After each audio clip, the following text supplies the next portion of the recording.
Olá, Deus esteja com cada um de vocês. Eu louvo a Deus pela oportunidade que Ele me concede de poder voltar a comunicar com cada um de vocês. Dessa feita para trazer o comentário de mais uma das nossas lições da CPAD, a lição de número 5, de 3 de maio de 2020. Eu espero em Deus que nessa manhã eu possa conseguir transmitir esta mensagem, esta lição, uma vez que estou com a garganta um tanto quanto irritada, muita tosse. Não estou podendo falar muito, mas para que nós não venhamos a ficar sem o comentário da lição dessa semana, eu vou me esforçar e espero em Deus que eu tenha condição de estar postando o comentário de mais uma de nossas lições. A lição de hoje ela tem como título Libertos do Pecado para uma Nova Vida em Cristo. Esse é um tema muito importante porque é necessário que nós entendamos que nós somos libertos para um objetivo. Não faz sentido alguém afirmar que teve um encontro com Cristo e que esse encontro ele não veio trazer nenhuma mudança na sua vida.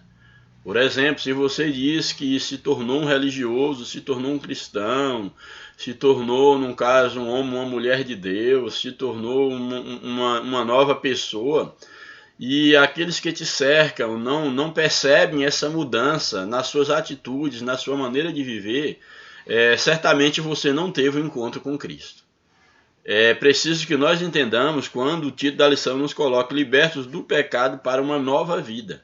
Você foi liberto do pecado não para viver a sua própria vida, não para viver segundo a sua própria ótica, segundo a sua própria vontade. Porque infelizmente existem muitos que dizem ser religiosos, dizem agora terem uma identificação religiosa, que agora são diferentes, mas de fato eles vivem para si mesmos. E nós temos que entender que nós somos libertos do pecado para viver uma nova vida. E essa nova vida não é a vida que eu idealizo, não é a vida nem sequer que a religião idealiza.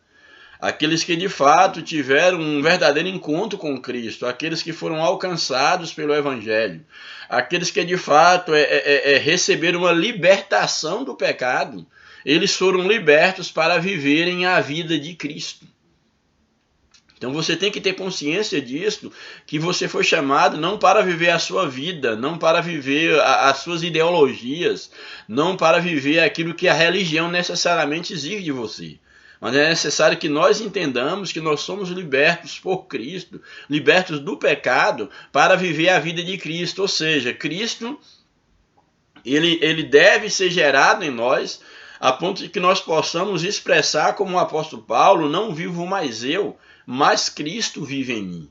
E o que eu acho interessante é porque nós podemos perceber pelo testemunho do apóstolo Paulo que a geração de Cristo no indivíduo, no ser humano que teve um encontro com ele, essa geração é uma geração contínua, é uma geração que ela vai perdurar durante toda a nossa existência. Cristo ele vai sendo gerado aos poucos em nós, até que nós alcancemos a estatura de varão perfeito. Então essa estatura de varão perfeito é o nosso alvo a ser alcançado. É Cristo e sendo gerado dentro de nós, até que nós venhamos a alcançar a estatura de Cristo. Então é importante que você entenda para o que você foi liberto.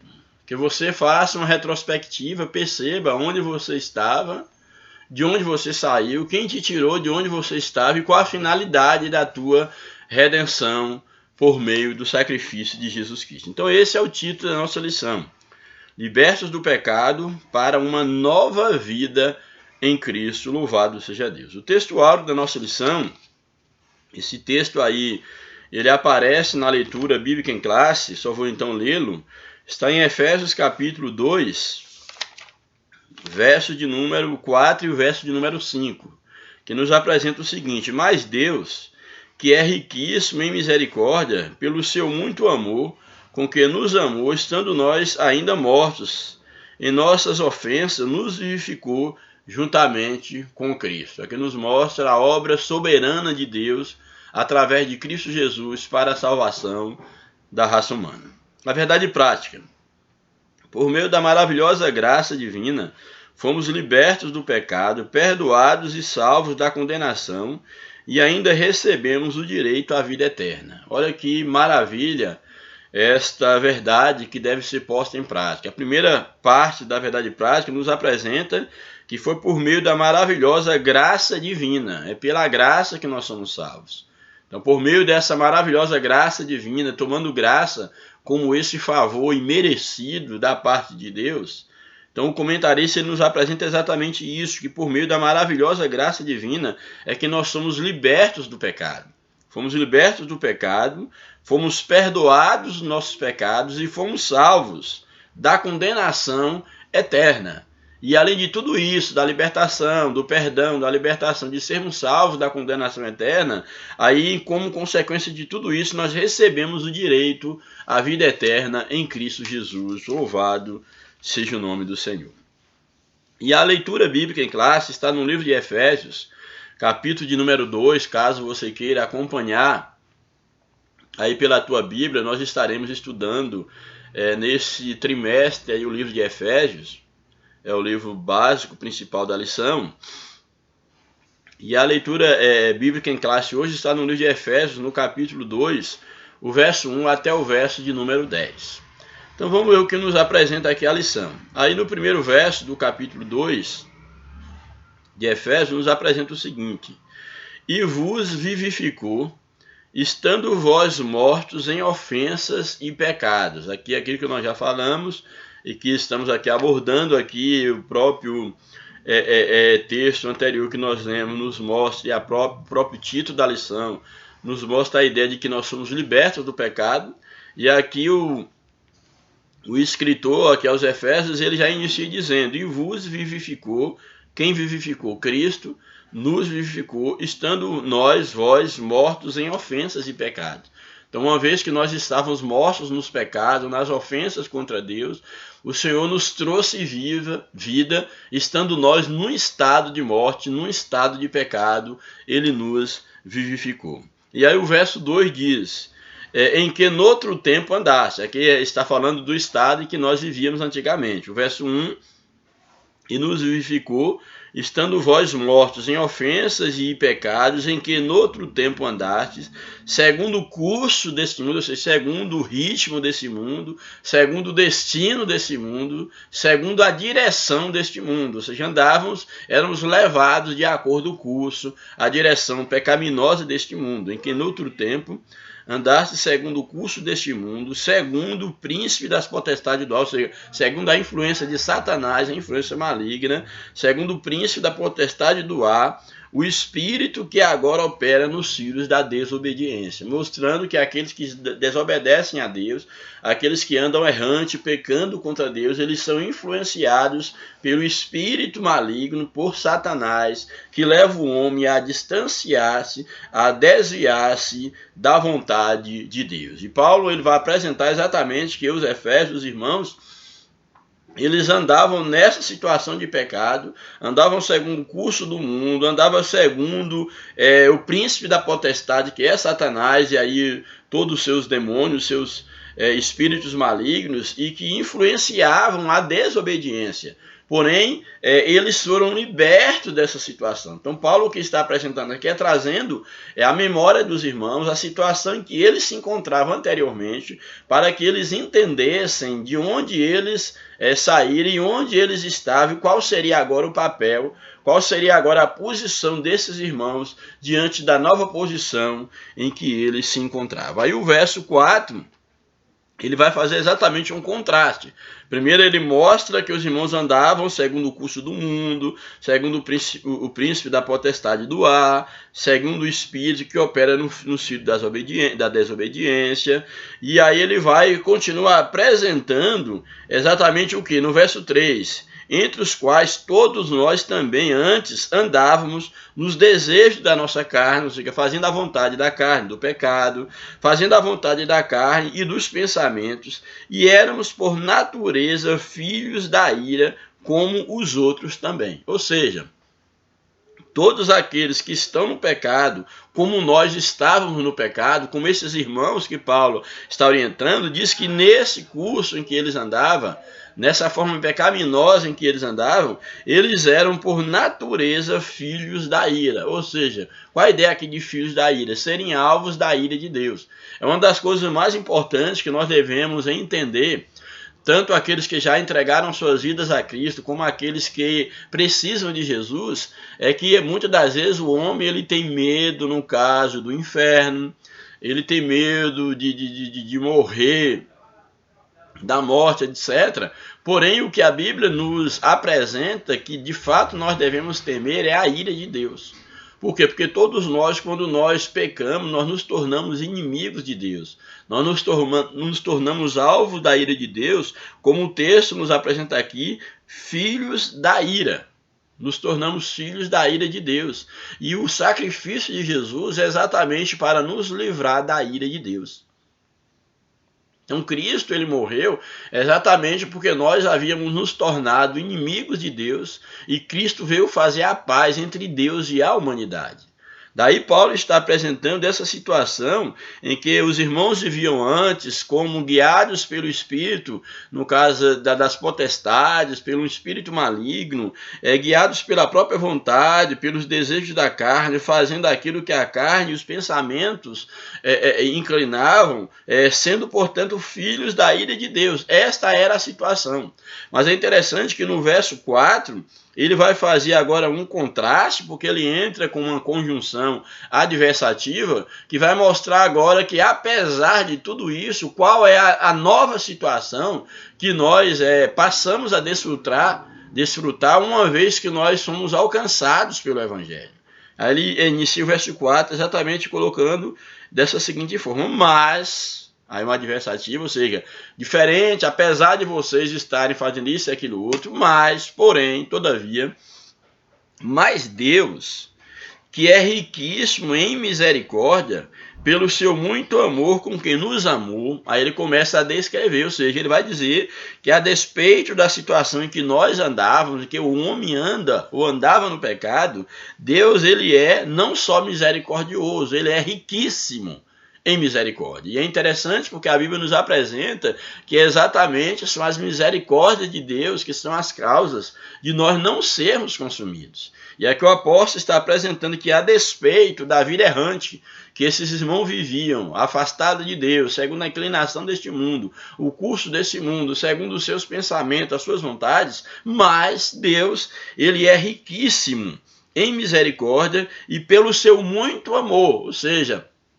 o amor de Deus ele é manifesto por meio da sua misericórdia, porque Deus ele é muito misericordioso, ele é muito amoroso, a sua própria essência é o amor, Deus ele é amor. Então, por causa da sua misericórdia, por causa do seu muito amor, com quem ele nos amou, o que ele fez? Estando nós, só que ele nos amou, é interessante o que o texto nos apresenta, que ele nos amou não porque nós merecíamos este amor. Porque é fácil você amar alguém quando alguém de fato te ama. Você está só retribuindo o amor, esse gesto, esse sentimento que alguém tem por você. Mas é importante que o texto ele nos apresenta, quando ele mostra aí no verso 4, mas Deus, que é riquíssimo em misericórdia e muito amor com quem nos amou, vai mostrar que Deus nos amou não porque nós merecêssemos ou fizéssemos algo para merecer o amor de Deus. Mas o que o texto nos diz é o seguinte, no verso 5, estando nós ainda mortos em nossas ofensas. Nós estávamos mortos em ofensa. Qual a ideia de estar mortos em ofensa? Estávamos no pecado. Estávamos pecando contra Deus, ofendendo a Deus. Essa é a ideia de estar mortos, que a ideia de morto aqui é morto no sentido espiritual, no sentido de estar espiritualmente afastado de Deus, aprofundado e afundado no pecado.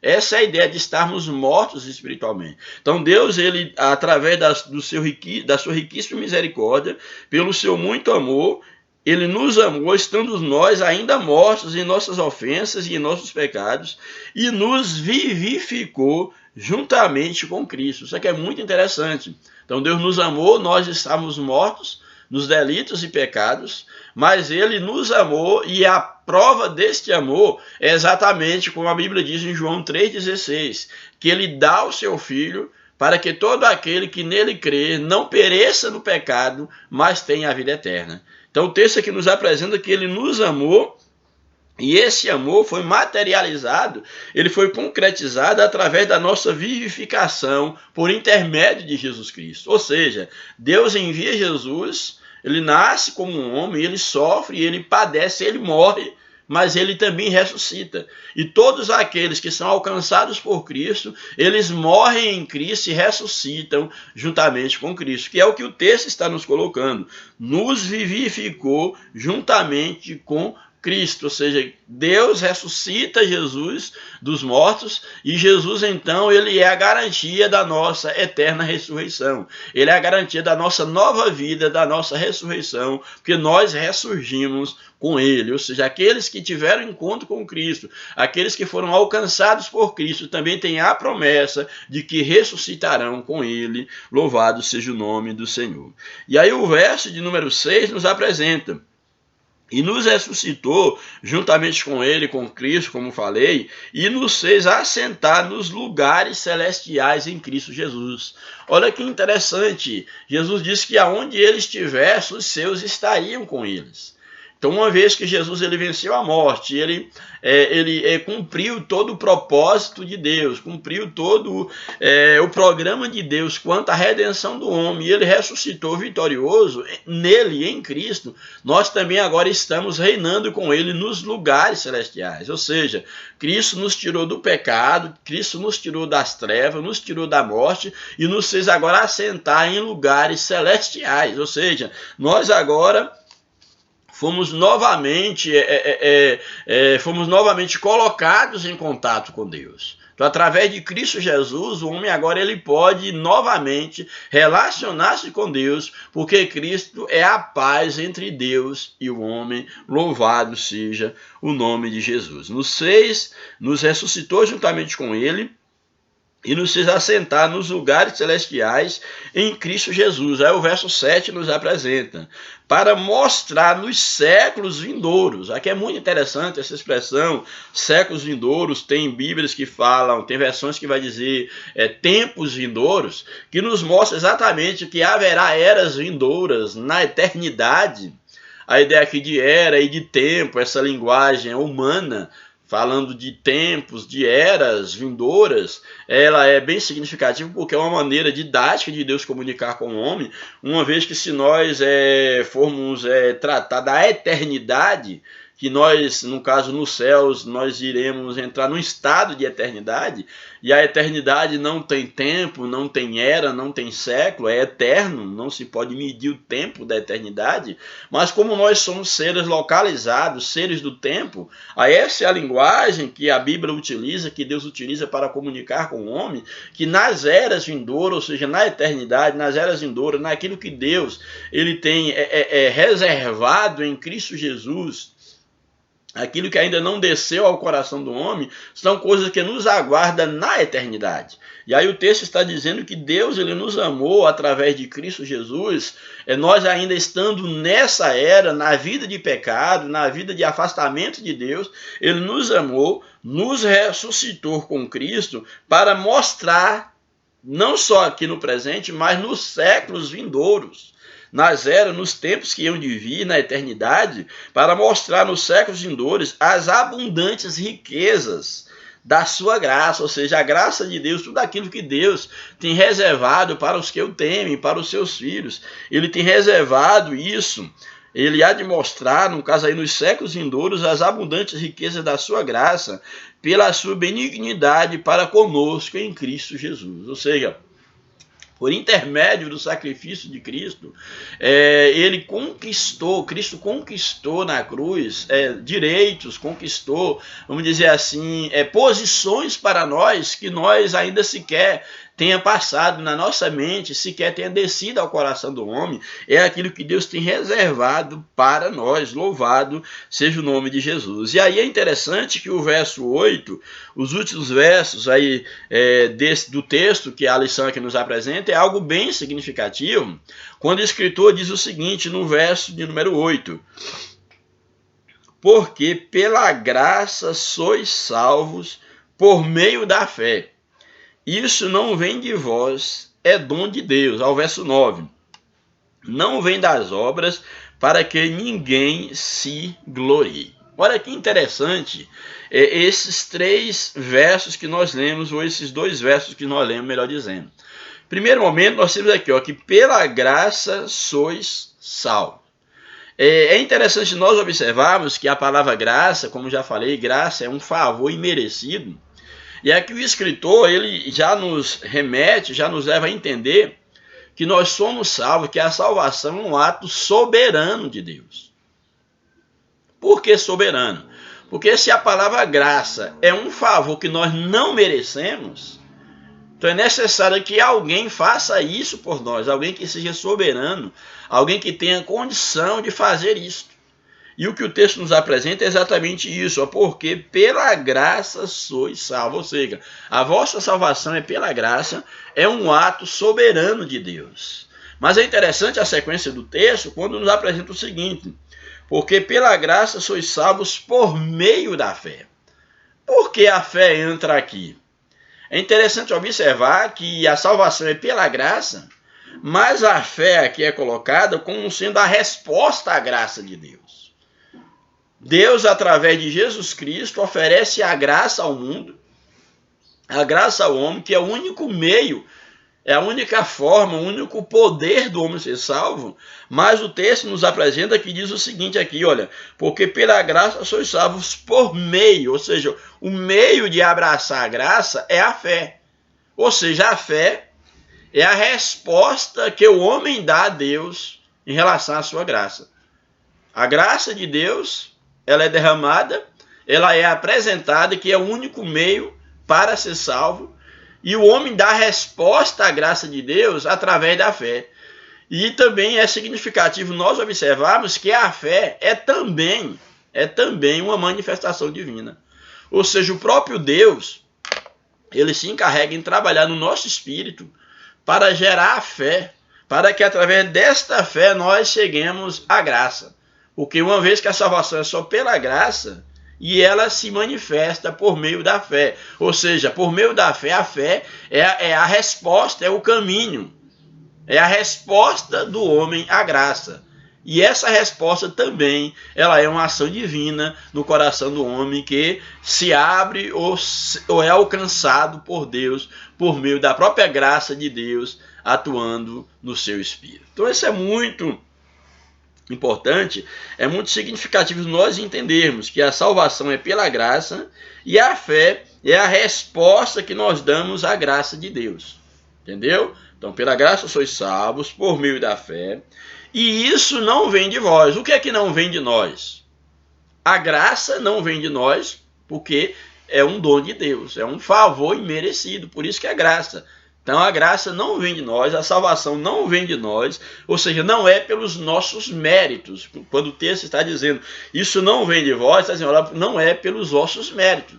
Por quê? Porque é um dom de Deus. Então isso não vem de vós, a graça não vem de nós, a própria fé despertada em nós é um dom divino também, é uma ação divina. Então, no geral, a salvação ela não vem de nós.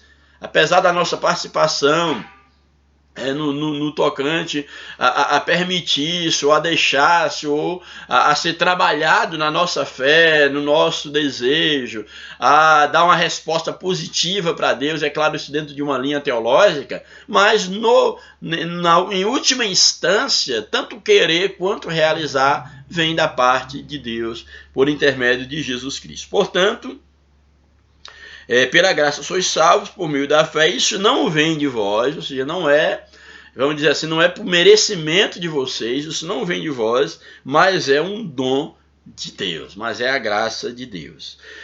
Não vem das obras, o verso 9, não vem das obras para que ninguém se glorie. Isso aqui é muito importante, porque Nós temos que entender, gente, que nós fugirmos do pecado, nós procurar viver uma vida de santidade, uma vida separada, dedicada para Deus, nós temos que entender que isso nós não fazemos isso para ser salvo. Você tem que ter consciência que você, por exemplo, você não rouba, você não mente, você não prostitui, você, no caso, procura ser uma pessoa honesta, você não está fazendo isso para adquirir a salvação. Porque, infelizmente, muitos agem dessa forma, talvez não tenham nem consciência, mas existem muitos que, por exemplo, diz não ao pecado, não faz determinadas coisas, ou tem determinadas atitudes, como, por exemplo, ajudar o próximo, fazer o bem, ir para uma igreja, orar, cantar, pregar, seja lá o que faz. Infelizmente, muitos fazem isto como se isso fosse, vamos dizer assim, elementos, atitudes que se devem tomar para poder comprar, para poder adquirir a salvação. Essa é uma atitude puramente religiosa, de ensinar que as pessoas devem fazer por merecer a graça de Deus. Porém, eu quero deixar bem claro para você que está me ouvindo nesta hora, que Deus, Ele não aceita nada da nossa mão cuja intenção for comprar a sua graça. Por exemplo, se você diz não ao pecado, achando que com isso você vai comprar a graça de Deus. Se você vai a uma igreja, se você dá um dízimo, dá uma oferta, você ora, faz obra de caridade, etc. Se você faz isso achando que com isso Deus é obrigado a te salvar, Deus é obrigado a dispensar graça sobre você, você está perdendo o seu tempo. Você está perdendo o seu tempo. É por isso que muitos vão chegar naquele grande dia do juízo final e dizer, em teu nome, Senhor, eu fiz isso e aquilo outro. E o Senhor vai dizer, olha, eu não te conheço, eu nunca te conheci. Porque é interessante nós observar que só é reconhecido por Deus e por Cristo aqueles que fazem parte do corpo de Cristo. Fazer parte do corpo de Cristo é exatamente ser alcançado pela graça de Cristo. E nós não fazemos nada por merecer estar em Cristo. Jesus disse que não foi nós que o escolhemos, mas foi Ele que nos escolheu. É necessário que você entenda que você não merece ser salvo, que você, por mais correto que você seja, por mais bom religioso que você seja, infelizmente, as igrejas e o mundo está cheio de pessoas religiosas que estão tentando barganhar com Deus, querendo comprar salvação através de uma vida afastada do erro, uma vida moralmente correta. Porém, é necessário que nós tenhamos cuidado que nada disso compra a vida eterna. Mas aí você pode perguntar, então eu não preciso fazer nada disso, eu tenho que andar de todo jeito? Não. E para que servem as obras então? Onde é que entram as obras? Nós temos que entender, quando o texto da palavra de Deus nos apresenta aí no verso de número 9, não vem das obras para que ninguém se glorie, mas no verso de número 8 ele diz que pela graça sois salvos, por meio da fé, e aí o verso 9, isso não vem das obras. Você tem que entender que é o seguinte, é que não é as obras que te levam à salvação. Não é as obras que te tornam salvo, mas é o contrário. A salvação, quando você de fato foi alcançado pela graça de Deus, quando você de fato se tornou um filho de Deus, se você está vivendo a verdadeira salvação, as obras é uma manifestação, é uma comprovação daquilo que já aconteceu no seu interior. Então você não faz obras para ser salvo. É pelo contrário. Porque você é salvo, você tem boas obras. Isso é totalmente diferente. O âmbito da leitura é outro. Ou seja, uma coisa é eu praticar uma obra para ser salvo. Nunca vou alcançar. É o que, infelizmente, a maioria faz. Às vezes pratica obras e de preferência à vista dos outros. Por exemplo, quantos hoje, nesse momento de pandemia que nós estamos vivendo, se viu para revelar o caráter de muitas pessoas. Quantos hoje estão com a Bíblia na mão e um celular na outra mão para poder está postando agora a sua religiosidade, quantos estão dando esmola, ajudando, e aí fazendo fotos, tirando selfies, fazendo fotos para postarem, no caso na internet, no Face, no Instagram, para mostrar que é uma pessoa religiosa, que é uma pessoa que pratica boas obras. Gente, isso não salva ninguém. A Bíblia diz que quando nós tivermos que fazer o bem a alguém, que a mão direita ela deve ser escondida da esquerda, ou seja, que uma mão não veja a outra. O que essa metáfora quer dizer? É que nós não precisamos anunciar para ninguém que nós estamos fazendo alguma obra. Nós não devemos ser hipócritas, falsos, fingidos, meros religiosos, sepulcros caiados, como Jesus muito bem lia a atitude de um fariseu, e estamos achando que todas essas obras nos tornam aceitáveis diante de Deus, uma vez que talvez aos olhos dos homens nós passemos como pessoas religiosas, pessoas bondosas, como verdadeiros homens e mulheres de Deus. Porém isso, praticar boas obras, não torna ninguém filho nem filha de Deus. É necessário que nós entendamos, quando diz que não vem das obras para que ninguém se glorie, que as obras devem ser uma consequência da nossa salvação. Ou seja, obra não salva ninguém, mas o salvo, se verdadeiramente ele é salvo, ele tem obras de justiça, ele pratica boas obras. As obras têm valor? Sim, mas como consequência da salvação. Então, no tocante à vida espiritual, as obras elas só têm valor se for em decorrência da salvação, ou seja, se for um resultado da salvação e não o contrário, se praticar obras a fim de ser salvo. Louvado seja o nome do Senhor. Aí o verso 10, ele fecha o texto aqui dizendo o seguinte: porque nós somos feituras sua, feituras de Deus, criados em Cristo Jesus, é a nova vida, é a adoção de filhos, criados em Cristo Jesus, para quê? Para as boas obras. Isso aqui é muito interessante, gente, porque o texto nos apresenta que nós somos feitos em Cristo Jesus, ou seja, que nós recebemos uma nova vida em Cristo Jesus, e essa nova vida é para que nós tenhamos agora boas obras. Mas em primeiro lugar veio a nova vida. Não foi as obras em primeiro lugar. Olha que maravilha que o texto está nos apresentando. Olha, porque nós somos feitura sua, criados em Cristo Jesus, isso fala da nova vida, para as boas obras, ou seja, para manifestar obras de justiça, uma vez que nós estamos em Cristo Jesus, e em Cristo não há trevas, em Cristo só há a bondade, só há a luz. Então, para as boas obras, as quais Deus preparou para que andássemos nelas, ou seja, Deus preparou para que nós andássemos em boas obras, uma vez que está em Cristo, necessariamente é gerar frutos bons, frutos para a vida eterna. Louvado seja o nome do Senhor para sempre. Bem, então aí foi a leitura bíblica em classe. Nós vamos então agora para o comentário da lição. Vamos aqui ver aquilo que o comentarista aqui nos apresenta e até onde aqui eu consiga ainda falar sem muita dificuldade aqui na minha garganta. Bem, a introdução da lição nos apresenta a presente seção da Epístola aos Efésios, apresenta relevantes aspectos doutrinários da salvação. Nela o apóstolo descreve a libertação dos pecados como um favor imerecido por Deus dado aos salvos, a fim de desfrutarem essa nova vida em Cristo Jesus. Louvado seja o nome do Senhor. Aí o primeiro tópico da lição nos apresenta a antiga natureza morta em ofensas e pecados. Então nós vamos ver aqui que no princípio da epístola aí, o apóstolo Paulo ele relembra aos irmãos, como eu muito bem coloquei no início, a situação em que eles encontravam antes de ser regenerados e a nova natureza que eles passam a receber ao deixarem de ser filhos da ira e se tornarem filhos de Deus. Então aí nesse tópico, como ele está falando aí o primeiro tópico, a antiga natureza morta em ofensas e pecados, ao primeiro subtópico nos apresenta a nossa condição anterior.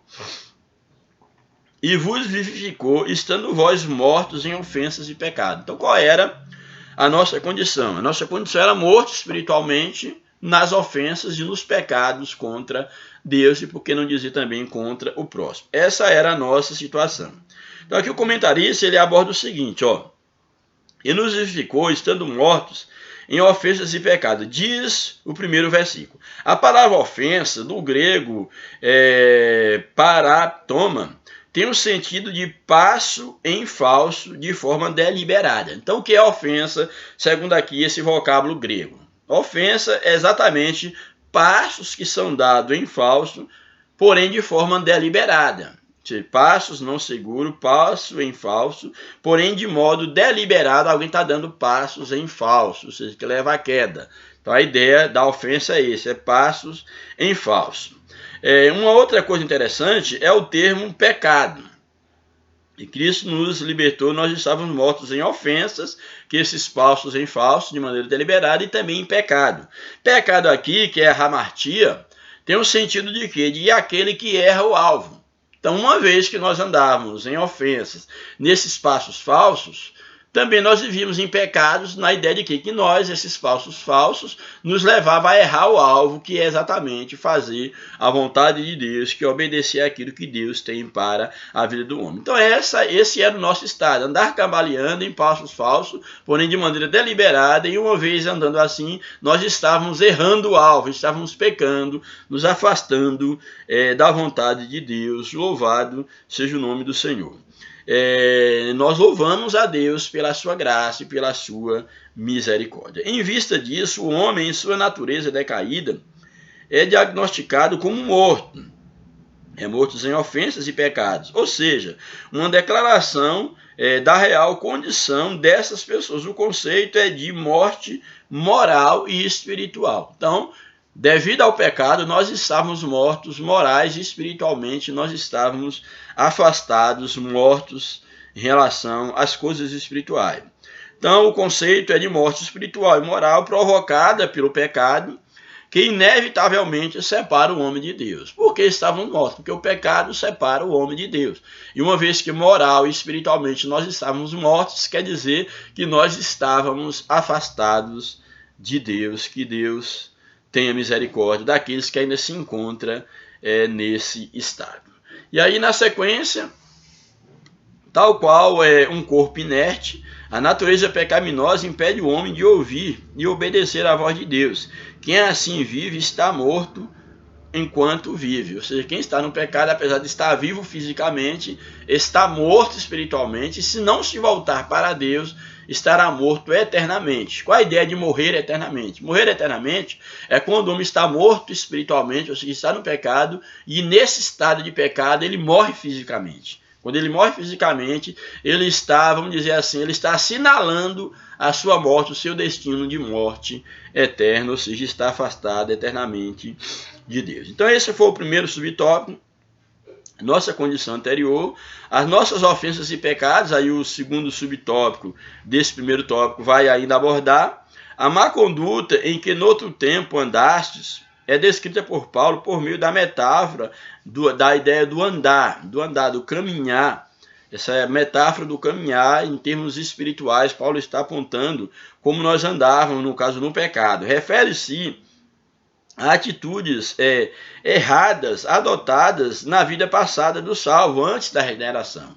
Por exemplo, andava segundo o curso deste mundo. Aí no verso 2, a parte B, capítulo 2, verso 2, parte B. Andaste segundo o curso deste mundo.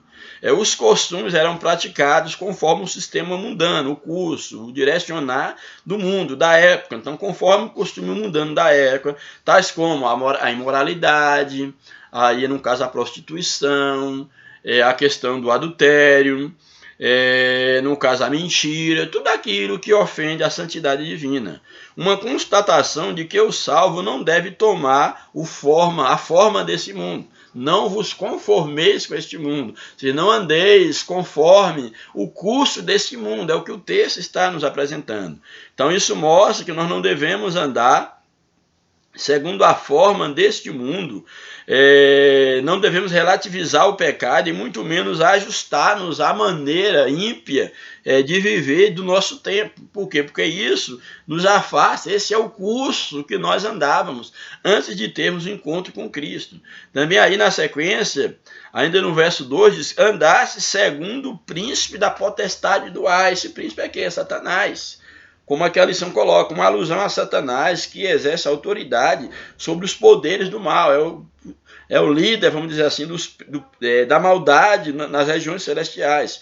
Indica que os agentes malignos têm a capacidade de influenciar os homens desobedientes e incrédulos. Então, quando o texto aqui diz que andava segundo o curso deste mundo e agora andava segundo os principados da potestade, mostra exatamente que esses agentes malignos, eles têm a capacidade de influenciar a atitude do homem. Eles têm a capacidade de levar os homens à desobediência, à incredulidade, daí a necessidade do homem ser livre por Cristo. Mas adiante na carta, Paulo alerta que nossa luta exatamente não é contra a carne nem contra a sangue, é contra esses principados, essas hostes espirituais da maldade. Contudo, não é necessário temer, no caso, essas hostes malignas, uma vez que é Cristo, ele pode nos livrar do poder do maligno. Então o comentarista aqui ele coloca, contudo, não é necessário temer, pois Deus exaltou a Cristo acima de todos eles. Cristo foi exaltado acima de todo principado e de toda potestade. E aquele que está em Cristo, ele não precisa temer o mal, porque maior é o que está conosco. Louvado seja o nome do Senhor. E uma outra forma que eu mandava, aí no verso 3, andávamos fazendo a vontade da carne e dos pensamentos. A carne aqui entende-se carne como a alma, como os desejos, sentimentos, as emoções, a inclinação do homem para afastar-se de Deus. Então andávamos fazendo a vontade da carne e dos pensamentos. Refere-se à inclinação para fazer o mal, algo inerente à natureza do homem. As inclinações do homem é continuamente má, daí a necessidade da restauração através de Cristo Jesus. Então, estão incluídos aqui os pensamentos pervertidos, a prática de todos os desejos desordenados da carne, como como resultado dessa vida, o texto diz que nós éramos filhos da ira de Deus. Nós éramos filhos da ira, isto é, condenados e desprovidos do favor divino, mas nós somos alcançados por Cristo. Paulo sublinha que essa era a nossa condição. Entretanto, aprove ao Pai nos eleger e nos predestinar para filhos de adoção. Fomos adotados na família de Deus através de Cristo Jesus. Louvado seja o nome do Senhor. E é interessante, falando aqui um pouco sobre essa questão aqui, desse ponto, ainda um pouco mais, sobre a nossa antiga natureza, morte em ofensas e pecados, é necessário que nós entendamos que o pecado ele pode ser visto pelo menos de duas formas. O pecado enquanto ato praticado, a ação praticada, e há um pecado maior que nos leva a essa ação, que é o pecado no interior do homem, que é aí o vírus do pecado, que todos nós somos contaminados a partir dos nossos primeiros pais. Então é necessário que nós entendamos que nós temos que lidar com o pecado em duas esferas. Primeiramente, a esfera interior, que todos nós somos manchados pelo pecado. Muitas das vezes as pessoas, por serem mal informadas, inclusive muitos cristãos, eles querem combater o pecado, porém na sua esfera externa, como se fosse suficiente eu deixar de fazer isso e aquilo outro, como se isso necessariamente me libertasse da força do poder maligno. Porém, é necessário que nós entendamos que o pecado, de fato, na prática, a materialidade do pecado, é uma consequência de um pecado maior, que é exatamente o pecado no interior do homem. O homem só adultera, o homem só rouba, o homem mata, o homem mente. O homem pratica essas ações, ele só pratica isso porque há o pecado dentro de si. Então, se não fosse um pecado mais interno, interiorizado, o homem não cometeria esses outros pecados por meio do seu corpo. Então, é necessário que nós entendamos que o pecado deve ser vencido de dentro para fora. É necessário, é por isso que nós percebemos à luz da Bíblia que a salvação ela começa de dentro para fora. Para mim, isso é um dos pontos mais importantes ao analisar a doutrina da salvação, nós entendermos que a salvação é um ato soberano de Deus, mas que essa salvação, a obra da salvação, que ela começa exatamente a partir da fé, e aí vem a regeneração, e aí o arrependimento, que é essa mudança de rumo, já a materialização, mas ela começa no processo da regeneração. E a regeneração é de dentro para fora. É o Espírito Santo, o Espírito de Deus, alcançando o mais interior do homem, que é o espírito do homem. E à medida que Deus vai trabalhando no espírito do homem, Deus vai sendo gerado do espírito para a alma do homem e da alma para o seu corpo, tomando aqui uma visão tricotomista. E para aqueles que não creem, no caso, que são dicotomistas, vamos dizer, é Deus trabalhando na parte material do homem e daí se manifestando na parte material. Agora é interessante nós observarmos e é lamentável nós percebermos que, infelizmente, a maioria das pessoas que se dizem religiosas, elas tentam manifestar uma salvação que ela começa de fora, ou ela fica apenas por fora. Aí pratica-se boas obras, veste-se roupas de religioso, uma roupa de crente, tem-se atitudes aparentemente de crentes, porém, como nós falamos a princípio, as obras não salvam.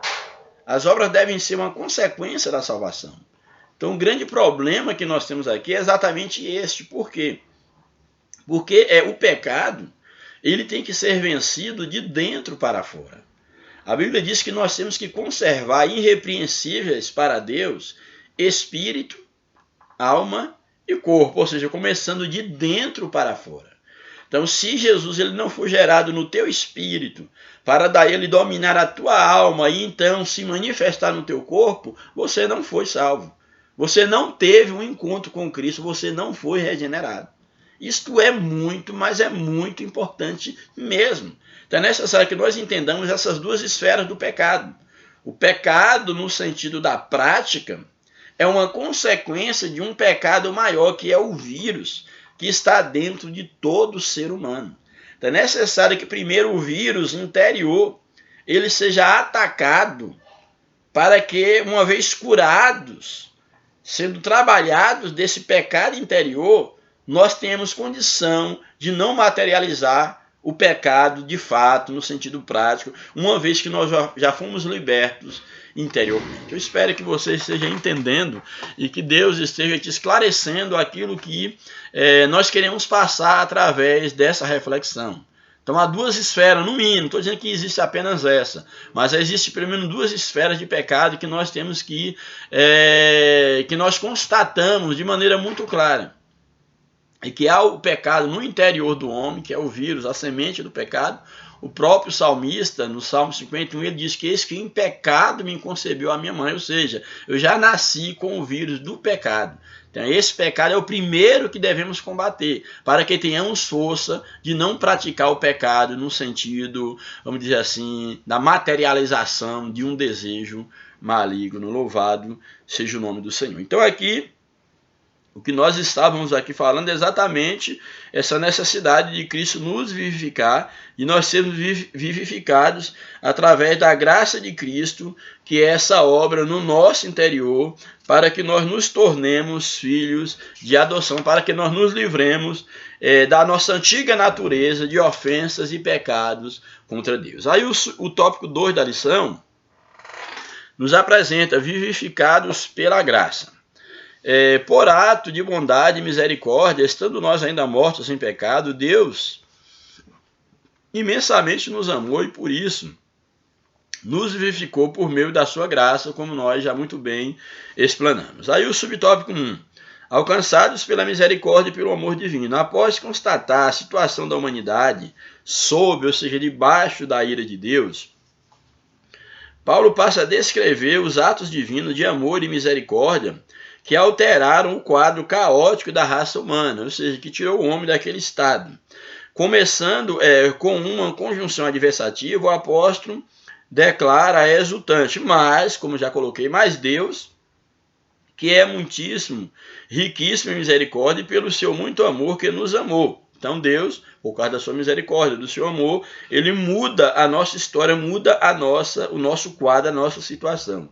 O ato de misericórdia implica compaixão e simpatia para com os indignos. Então a misericórdia, ela cabe exatamente você se compadecer diante de alguém que não é digno, que é indigno. Daí a misericórdia e o favor imerecido de Deus. Louvado seja o nome do Senhor. A carta aos Efésios ensina que ao prover à humanidade o meio de escape da merecida ira de Deus, que era o que nós merecíamos, Deus não se mostra apenas misericordioso, mas abundante em misericórdia. Porque não foi apenas uma mera misericórdia, foi uma abundante misericórdia, uma vez que o homem, de fato, ele feriu a Deus e continua ferindo a Deus. E mesmo assim, Deus nos amou primeiro. E essa riquíssima misericórdia procede do seu muito amor com que nos amou. A Bíblia enfatiza que foi a magnitude desse amor que motivou a nossa salvação. Como está em João 3,16, Deus amou o mundo de tal maneira. Essa é a magnitude do amor de Deus, que não pode ser expressada. É o amor tal que ele deu seu Filho para que todo aquele que nele crer não pereça, mas tenha a vida eterna. Louvado seja Deus. O subtópico 2.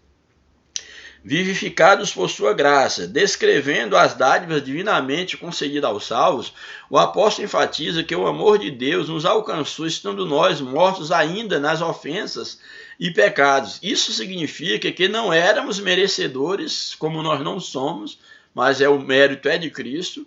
Isso significa que não éramos merecedores desse amor, mas que mesmo assim Deus nos vivificou juntamente com Cristo. Louvado seja o nome do Senhor. Essa frase quer dizer que nascemos de novo, a nova vida em Cristo. Não estamos mais mortos, pois Cristo nos deu outra vida. Fomos vivificados sem mérito algum. Tudo foi efetivado por meio da graça e do favor imerecido. Louvado seja o nome do Senhor. Nunca devemos esquecer isso. Se algum dia quisermos nos envaidecermos, achar que nós merecemos alguma coisa, que nós somos melhores do que os demais, a Bíblia fala em relação a nós, gentios, que nós não devemos nos orgulhar em relação aos ramos naturais que foram quebrados, que é Israel, e nós somos enxertados contra a natureza, como os ambuzeiros bravos, fomos enxertados. Nós não devemos orgulhar, porque nós não merecemos essa posição, mas é pela graça que nós estamos aqui. Louvado seja o nome do Senhor para sempre. Aí nós vimos exatamente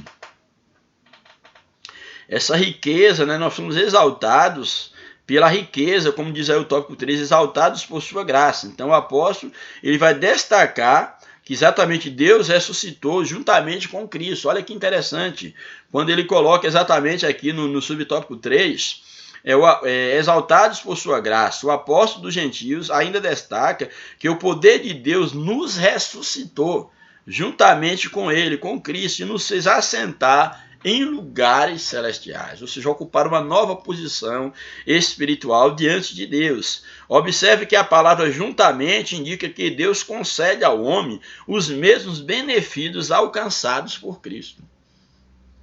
Nos fez assentar juntamente com Cristo. Então aquilo que Cristo conquistou na cruz é direito nosso, é vitória nossa, se nós estivermos em Cristo. O que Cristo conquistou na cruz? A ressurreição. Cristo ressurgiu e nele nós haveremos de ressurgir. Cristo ele venceu eternamente, nós teremos a vida eterna. Cristo adentrou aos céus e nós também temos a promessa do galardão nos céus. Tudo isso foram coisas conquistadas por Cristo. Louvado seja o nome do Senhor. Assim, ao conceder tais bênçãos aos homens, Deus mostrou as abundantes riquezas da sua graça. Desse modo, ratificamos que a salvação e seus privilégios são conferidos pela imensurável graça, o favor divino e merecido. Ou seja, tudo que nós conquistamos, isso foi por meio da graça de Deus manifesta através de Cristo Jesus. E o último tópico da lição nos apresenta a salvação não vem das obras. Já falei muito bem isso aqui, vou estar só apenas lendo e pontuando alguma coisa. Em Efésios 2, 8 a 10, Paulo revela que a salvação não depende das obras humanas, porque pela graça sois salvos por meio da fé. Porém, uma vez salvo, o crente deve praticar boas obras. É impossível, vamos dizer, não é verdadeiro a salvação de alguém que não redunda em boas obras. Aquele que verdadeiramente é salvo, necessariamente, de maneira instantânea, natural, ele produz boas obras. Por quê? Porque uma boa árvore, ela tem que produzir bons frutos. Louvado seja Deus. E isso não é a religião que faz, é Jesus. Primeiro subtópico, graça como meio de salvação. A salvação inclui a libertação da morte, da escravidão do pecado e a libertação da ira vindoura. Nós éramos feitos filhos da ira de Deus. Ao mesmo tempo, a graça permite ao salvo desfrutar de todas as bênçãos espirituais descritas, no caso em Efésios, descritas na Bíblia. Portanto, a salvação é o livramento do poder da maldição do pecado, da morte, e é a restituição do homem à comunhão com Deus, uma vez que ele havia se tornado inimigo de Deus. Então, ele restitui a comunhão com Deus. É uma bênção concedida a todos que recebem a Cristo como Salvador. A bênção da restituição, da comunhão com Deus, da salvação eterna, só é possível àqueles que receberam, que foram alcançados por Cristo como único e bastante suficiente Salvador. A palavra graça, como nós já falamos, é traduzida de charis, que significa favor imerecido. Ela mostra que a iniciativa para tornar possível a salvação, ela veio da parte de Deus. Isso aqui é muito interessante. É por meio da graça que Deus ativa o livre-arbítrio e capacita o pecador para que responda com fé ao chamado do Evangelho. Olha que coisa interessante. A graça de Deus, ela alcança o homem no seu livre-arbítrio, ativa o seu livre-arbítrio, a ponto de que nele seja despertada a fé como uma resposta positiva à graça de Deus. Isso é muito importante. Então, ou seja, é interessante nós observarmos que, quando o texto coloca aqui que a graça de Deus ativa o livre-arbítrio do pecador, a fim de que ele responda positivamente pela fé ao Evangelho, é interessante nós observar, diferente de alguns, a despeito das correntes que defendem, alguns dizem que o homem não tem liberdade alguma, não tem livre-arbítrio nenhuma, e que a única liberdade que o homem tem é a liberdade para pecar. Isso é um absurdo. Porque se a única liberdade que Deus me deu é a liberdade para pecar, isso é um fatalismo, isso é um determinismo. Onde está a minha responsabilidade? Onde está a responsabilidade humana? É necessário que nós entendamos que salvação é um ato soberano de Deus, um ato da presciência de Deus, a predestinação, é um ato soberano de Deus a salvação, mas nós não podemos negar também a doutrina da responsabilidade humana, que é uma doutrina bíblica. Da mesma forma que a predestinação, que a soberania divina é uma doutrina bíblica, é só Deus. Tanto querer quanto realizar vem de Deus, mas também a responsabilidade humana é também uma doutrina bíblica. E acho interessante quando o comentarista coloca aqui que a graça de Deus, ela ativa o livre-arbítrio do homem, de maneira que o pecador ele é capacitado no seu livre-arbítrio a, pela fé, responder positivamente ao Evangelho, à graça de Deus. Louvado seja o nome do Senhor. Todavia, ainda assim, o ser humano é livre para escolher entre os caminhos da salvação e da perdição. Ou seja, ele não é livre para escolher apenas pecar. Ele é livre para escolher também a salvação. Sua liberdade não foi eliminada e a graça pode ser resistida, que é um ponto que apresentei em outra lição, aí um ponto de controvérsia entre os discípulos de Armínio e de Calvino. Mas é interessante em relação à questão aqui do que comentário você coloca, ele apresenta aqui que a graça, no caso aqui, sua liberdade não foi eliminada e a graça pode ser resistida. João 7,17. João 7, verso 17 diz o seguinte, vou ler o 16. Jesus respondeu e disse-lhes, a minha doutrina não é minha, mas daquele que me enviou, quem? De Deus. E aí o verso de número 17. Se alguém quiser fazer a vontade dele, ou seja, aí Jesus está colocando que alguém pode querer fazer ou não, ou resistir, não fazer a vontade de Deus. Mostrando aqui que pode resistir, sim, à graça de Deus. Mas, se alguém quiser fazer a vontade dele, pela mesma doutrina conhecerá se ela é de Deus ou se falo de mim mesmo. Ou seja, se alguém se abrir para Deus, vai perceber se o que eu falo, Jesus dizendo, se vem da parte de Deus ou não. Bem, então a fé deve ser considerada como a aceitação da obra realizada por Cristo em nosso favor. A fé é a resposta à graça de Deus, aquilo que eu havia dito. A fé é a resposta à graça de Deus através da qual recebemos a salvação. E o último subtópico, obras como evidência da salvação. É aquilo que eu já falei. As obras não salvam, mas os salvos necessariamente têm boas obras como evidência da sua salvação. Aqui Paulo usa duas negações para endossar a origem da salvação. Quais são as duas negações? A primeira negação, que ele vai dizer o quê? Que isso não vem de vós. Ou seja, pela graça sois salvos e isso não vem de vós. Por quê? Porque é um dom de Deus. Se não vem de vós, trata-se da salvação pela graça que provém de Deus. A segunda negativa é que não vem das obras. Ou seja, não vem de nós, que nós não merecemos, e também não vem das nossas obras. Não vem de nós, porque em nós não há nenhum bem, não há nenhum mérito, e também não vem das nossas obras, porque não se compra a graça de Deus por meio das obras. Então não vem das obras, o que indica não se tratar de recompensa por algum ato humano. Essas afirmações excluem a possibilidade de alguém ser salvo por esforço pessoal. Ninguém será salvo por esforço pessoal. A própria lei, que ela perfeita, foi dada por Deus. O homem pela lei, nenhum homem se pôde salvar. Por quê? Porque a lei, em primeiro lugar, a lei apontava para Jesus. O homem tomou a lei pela própria lei, queria, vamos dizer assim, como se quisesse, tentasse se salvar pelas próprias obras da lei, porém não era esse o objetivo da lei. Daí Deus enviar Jesus e apontar, e ser Jesus o próprio cumprimento da lei. Como a salvação é uma realidade divina, agora somos feitura sua, criados em Cristo para boas obras. Uma transformação ocorreu. Agora em Cristo somos uma nova criatura e as coisas velhas passaram. Por isso, se antes o apóstolo usou a metáfora do andar numa perspectiva negativa, outrora andávamos, no caso dessa metáfora do andar, andávamos o quê? Fazendo as más obras. Agora, numa nova perspectiva, agora por meio de uma perspectiva positiva, somos instados agora o quê? A andar nas boas obras. Antes tinha a metáfora de andarmos nas más obras. Agora somos levados a andar nas boas obras através da ação de Cristo. Não como para ser salvo, andar nessas boas obras, mas exatamente como evidência da nossa salvação. Louvado seja o nome do Senhor. E finalmente, a conclusão da nossa lição. Antes da regeneração, éramos filhos da ira, condenados à perdição eterna. Por ato do amor divino, por meio da sua maravilhosa graça, nos tornamos filhos por adoção. Fomos adotados, inseridos na família de Deus. Essa gloriosa salvação nos foi concedida independente das nossas obras.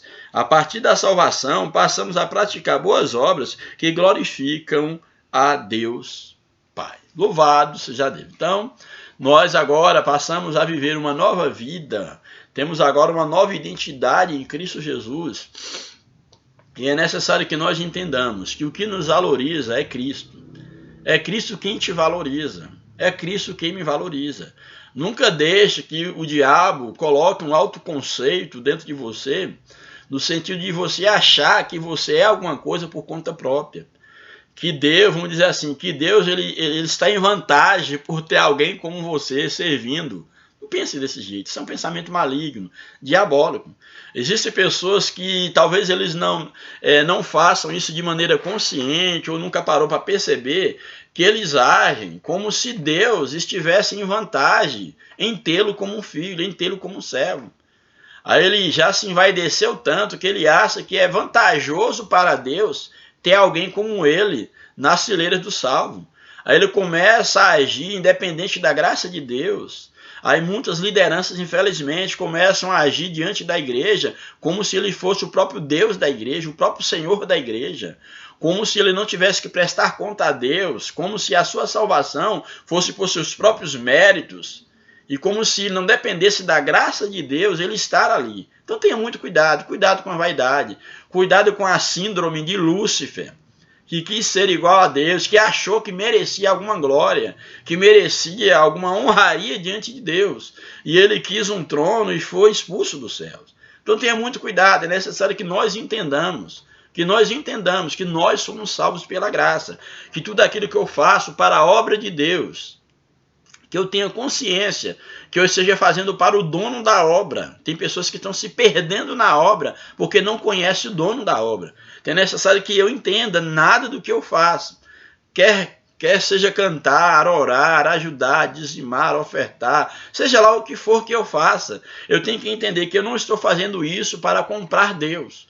Não estou fazendo isso para merecer o amor de Deus, para ter um tratamento diferenciado em relação aos demais meus irmãos conservos de Deus. Não, eu tenho que entender que o que eu faço é uma manifestação, ou deva ser uma manifestação da graça de Deus na minha vida. Que as motivações que me levem a fazer alguma coisa na obra de Deus, que sejam motivações corretas, que seja Deus me motivando, o Espírito Santo me conduzindo, e que não seja o contrário, que eu não esteja fazendo isso como se com isso eu me tornasse melhor diante de Deus, eu me tornasse aceitável diante de Deus. Então que Deus nos abençoe.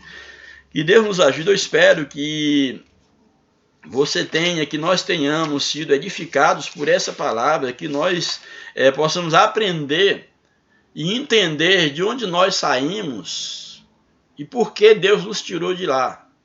Ele nos tirou exatamente para vivermos uma nova vida, a vida de Cristo. Que Deus abençoe, a paz do Senhor, um grande abraço em você, na sua família, que Deus esteja te cobrindo de bênção, de saúde, de vitória, que essa fase difícil que nós estamos enfrentando, dessa pandemia, que ela possa passar e que nós sejamos melhores diante de Deus.